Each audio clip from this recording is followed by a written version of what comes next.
जय हिंद। यदि आप कर रहे हैं कंपटीशन मैथ की तैयारी तो ज्वाइन कीजिए यूट्यूब चैनल मैथ भास्कर। इसमें मिलेंगी आपको भास्कर ट्रिक और भास्कर ट्रिक के माध्यम से आप पेपर के बेशकीमती समय को ठीक से प्रयोग कर सकते हैं।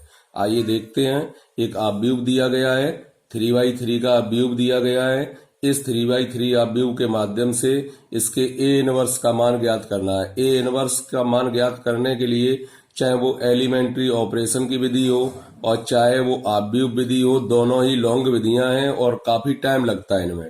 तो इसे निकालने के लिए हम आपको बता रहे हैं भास्कर ट्रिक के माध्यम से कितनी आसानी से इनके मान निकाले जा सकते हैं। तो ए इनवर्स का मान जब निकालते हैं तो सबसे पहले जरूरत पड़ती है साढ़े के की। साढ़े के का मान कैसे निकालेंगे? पहले जो भी साढ़े दिया गया उसे ज्यों का त्यों लिख लिया।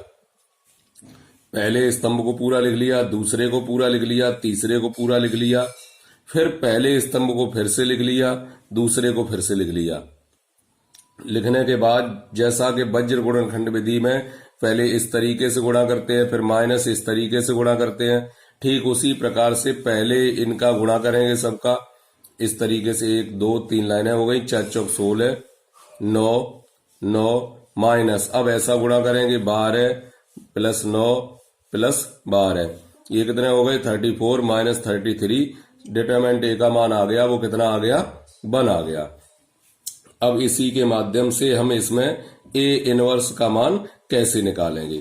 तो ए इनवर्स का मान निकालने के लिए पहले इसे लिखते हैं, जैसा भी लिखा है उसे पहले ही लिख लीजिए। हालांकि जरूरत नहीं पड़ती है, इसी को लिख के इसी के नीचे लिख के डायरेक्ट सॉल्व कर देते हैं। फिर भी हम एक बार लिख देते हैं। आपको निकालना है किसका? ए इनवर्स का मान निकालना है। तो यहां लिखा है 1 3 3 1 3 1 4 3 1 4 1 3 4 1 3। और जैसा कि इसमें पहली 2 स्तंभों को फिर से लिखा था, ऐसे ही इसमें पूरा लिखने के बाद पहली 2 पंक्तियों को फिर से नोट करते हैं। 1 3 3 1 3 1 4 3 1 4। इस तरीके से पहले लिख लिया। लिखने के बाद हमें चाहिए क्या? ए इनवर्स का मान चाहिए। तो ए इनवर्स का मान आप कैसे निकालेंगे? ए इनवर्स का मान निकालने के लिए शतरंज जैसी चाल, शतरंज में ये वाली लाइन और ये वाली लाइन ये दोनों कट गई। कटने के बाद ये बचा। अब ये बचा तो ए इनवर्स बराबर जो सूत्र होता है वो क्या होता है?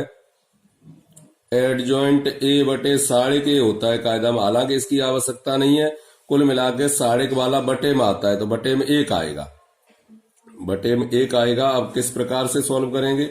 चलेंगे इस लाइन पर। एडजॉइंट का मतलब होता है रो बाई कॉलम में आपस में चेंज करते हैं। तो रो बाई कॉलम में जब आपस में चेंज करते हैं तो चलते आपस में चेंज करना है तो पहले ऐसा गुणा किया, इनका गुणा करके रखेंगे। 4 चौक 16 माइनस के 9, 16 माइनस 9 कितना आ गया? 7 आ गया। 7 पहली लाइन का काम हो गया। अब इसका गुणा करेंगे 9 माइनस 12 तो कितना? माइनस का 3 आएगा। फिर 9 माइनस के फिर से 12 तो कितना आएगा? माइनस का 3 आएगा। पहली लाइन का काम पूरा हो गया। अब ऐसे ही इसका करेंगे। 3 माइनस 4 तो ऋण का 1 आएगा। फिर 4 माइनस 3 धन का 1 आएगा। 3 माइनस 3 0 आएगा। इसका पूरा हो गया। अब इसका गुणा किया 3 माइनस 4 तो माइनस का 1 आएगा। 3 माइनस 3 0 आएगा। 4 माइनस 3 1 आएगा। और यही ए इनवर्स होगा। That is your answer. Short trick है ये। इसके माध्यम से आप अपना बेशकीमती समय बचा सकते हैं। मिलते हैं फिर से एक नई शॉर्ट ट्रिक के साथ। तब तक के लिए जय हिंद।